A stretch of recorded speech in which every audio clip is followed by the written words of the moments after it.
Vous avez déjà eu cette sensation en trading de vous battre contre quelque chose d'invisible? Eh bien aujourd'hui on va faire exactement ça. On va soulever le capot du marché pour voir ce qui se passe vraiment derrière les graphiques et surtout comment on peut rendre cet invisible visible. Cette citation, elle est vraiment parlante. Le marché n'est pas manipulé, c'est juste que vous ne pouvez pas voir sous le capot. Ça résume parfaitement ce sentiment que beaucoup de traders connaissent. L'impression qu'il y a des règles du jeu qu'on ne nous a pas données. C'est ça qu'on va explorer. Et ça nous amène directement à notre premier point, pourquoi on a souvent l'impression de trader dans le noir et pourquoi les outils qu'on utilise tous les jours ne suffisent pas toujours. Voilà le cœur du problème. La plupart d'entre nous, on trade sur un graphique en 2D. On trace nos petites lignes de support, nos résistances, mais pendant ce temps-là, les algorithmes des grandes institutions, eux, ils ne regardent pas ça. Ils ciblent des murs de liquidité gigantesques, des murs totalement invisibles sur un graphique standard. C'est comme jouer aux échecs sans voir les pièces les plus importantes de l'adversaire.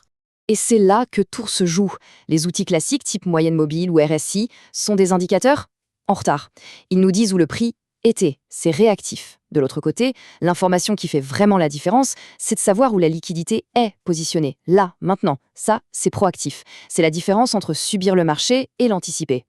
Alors, c'est quoi ce fameux moteur invisible du marché? Pour le piger, il faut regarder ce que font les market makers, les dealers comme on les appelle. C'est un peu le moment eureka de toute cette histoire. Tout part d'un concept qui peut sembler complexe, mais qui est en fait très mécanique, le delta hedging. En gros, quand un market maker vend des options, son but n'est pas de parier sur la hausse ou la baisse. Son but, c'est de rester neutre. Et pour ça, il est obligé d'acheter ou de vendre en continu le produit sous-jacent, comme des contrats à terme, pour couvrir sa position. Ce n'est pas un choix, c'est une contrainte de leur métier. Et c'est là que le gamma entre en scène.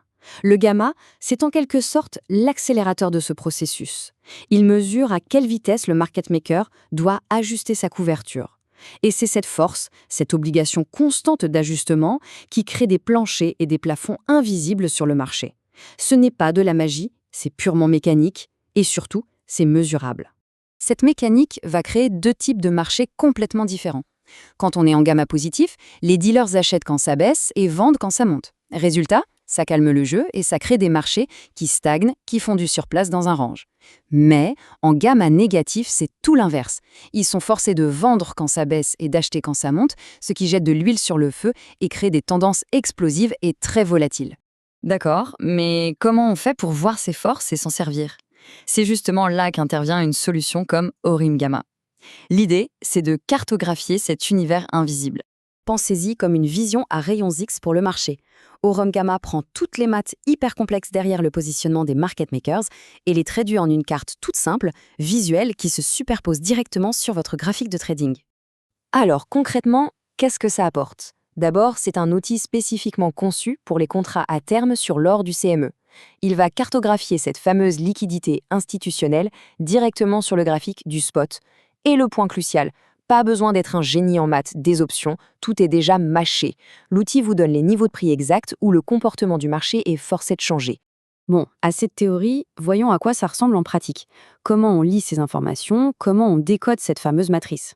Tout se résume à 3 niveaux clés. Tout en haut, on a le call wall. C'est la résistance la plus solide, la zone où les dealers vendent massivement. En bas, c'est le put wall, le support le plus fort, là où ils sont obligés d'acheter. Et entre les deux, le niveau le plus important de tous, le gamma flip. C'est le pivot qui nous dit si on est dans un marché calme ou dans un marché de tendance. Et j'insiste vraiment là-dessus, le gamma flip, c'est la donnée la plus importante de toutes. C'est la véritable ligne de démarcation.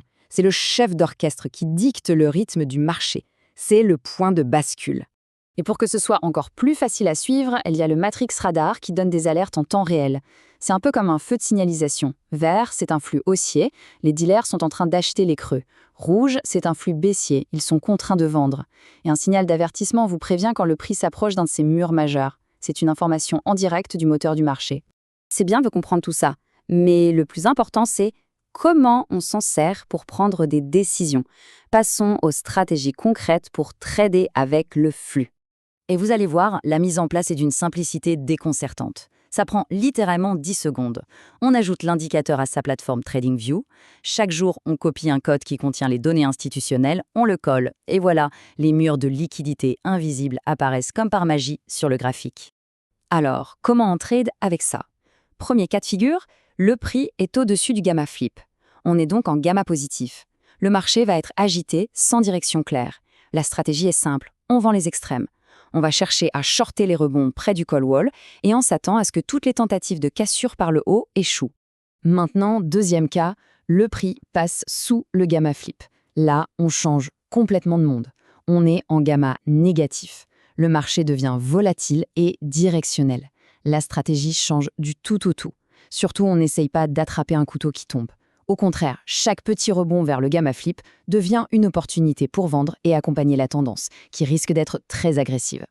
Tout ça nous ramène à cette idée centrale.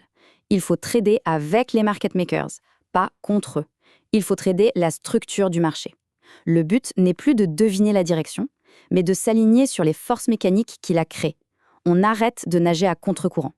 Alors je vais vous laisser avec cette question pour réfléchir. Si on connaissait à l'avance le prix exact où les plus grosses institutions sont mathématiquement obligées d'acheter ou de vendre, qu'est-ce que ça changerait dans notre façon de trader ?